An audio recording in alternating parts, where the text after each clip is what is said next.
कोई बात नहीं, 1 किलोमीटर की ही तो बात है, जल्दी ही पहुंच जाऊंगा। रमेश अपना बैग और बंदूक लिए तेजी से चल रहा था और जैसे ही बरगद के पेड़ के पास पहुंचा, पीछे से एक आवाज आई। आ गए तुम? रमेश डर जाता है, पीछे मुड़कर देखता है तो कोई नहीं है। फिर जैसे ही सामने मुड़ता है तो देखता है कि बरगद के पेड़ के नीचे कमलनाथ हवा में खड़ा है। उसकी आंखें नीली, कंधे पर बंदूक और खून से सनी वर्दी।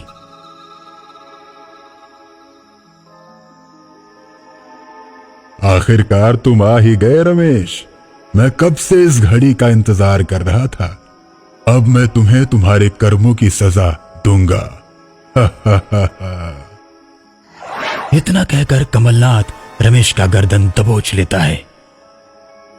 रामनगर थाना पूरे प्रदेश में सबसे ज्यादा अपराधी पकड़ने के मामले में नंबर 1 है। कोई भी चोर चोरी करने से पहले 100 बार सोचता है कि चोरी करूं या नहीं, क्योंकि रामनगर थाने के नए दरोगा कमलनाथ की ईमानदारी और निडरता के आगे किसी की नहीं चलती। कमलनाथ ने एक बार किसी को पकड़ लिया तो उसका जेल से छूटना नामुमकिन है।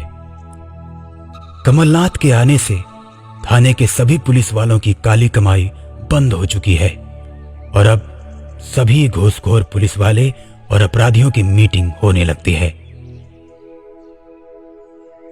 यार, इस कमलनाथ ने जीना हराम कर रखा है। न खुद खाता है और न खाने देता है। भाई, हमारे बारे में भी सोचो। पहले हम कितना मुनाफा कमाते थे और आप लोगों को भी देते थे, लेकिन जब से ये दरोगा कमलनाथ आया है, हमारा तो कोई माल पुल पार ही नहीं कर पाता। ये जब तक रहेगा तब तक हम लोग भिखारी ही रहेंगे।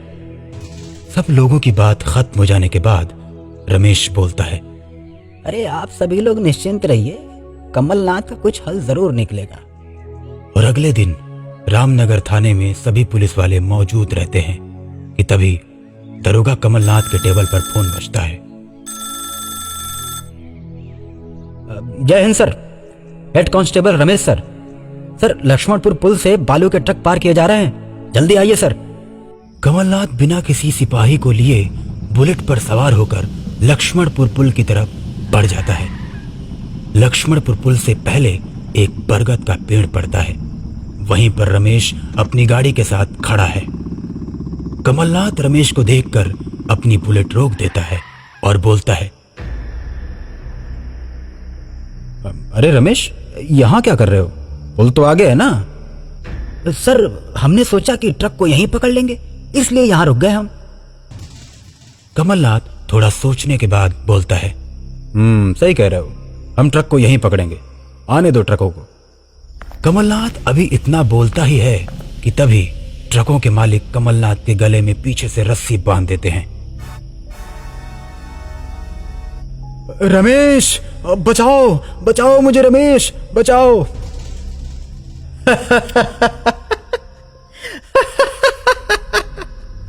कमलनाथ, तूने हम सब के नाक में दम कर रखा था।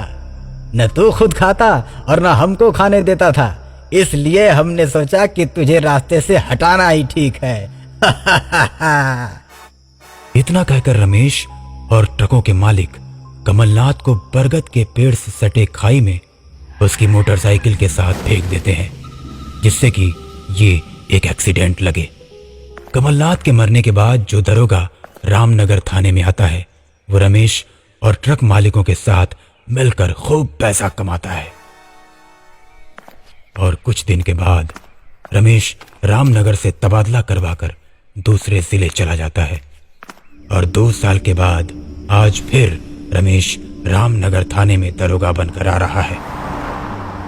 बस से उतरने के बाद रात काफी हो जाने के कारण कोई भी सवारी नहीं मिलती, तो रमेश पैदल ही थाने जाने लगता है।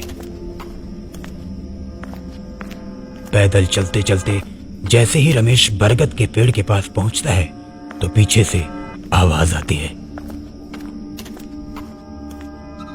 आ गए तुम? रमेश डर जाता है, पीछे मुड़कर देखता है तो कोई नहीं। फिर जैसे ही सामने मुड़ता है तो देखता है कि बरगद के पेड़ के नीचे कमलनाथ हवा में खड़ा है। उसकी आंखें नीली, कंधे पर बंदूक और खून से सनी वर्दी। आखिरकार तुम आ ही गए रमेश। मैं कब से इस घड़ी का इंतजार कर रहा था। अब मैं तुम्हें तुम्हारे कर्मों की सजा दूंगा।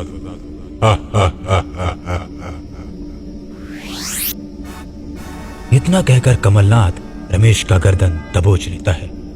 रमेश कमलनाथ को देखकर डर जाता है। अरे सर, हमको माफ कर दो, मुझसे बहुत बड़ी गलती हो गई थी सर, मुझे छोड़ दो। तुमको कैसे छोड़ दूं? आज तो अपना बदला पूरा जरूर करूंगा।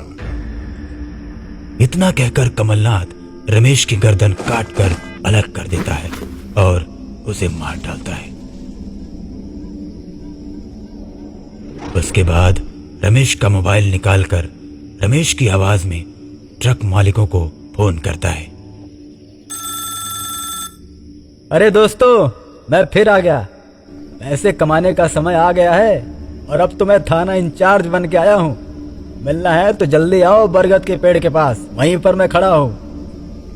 थोड़ी ही देर में ट्रक मालिक आते हैं और दोनों के आते ही कमलनाथ दोनों को दबोच लेता है और दोनों के गले में रस्सी डालकर उन्हें बरगद के पेड़ से लटका देता है, जिसके बाद धीरे धीरे तड़प तड़प कर दोनों की मौत हो जाती है।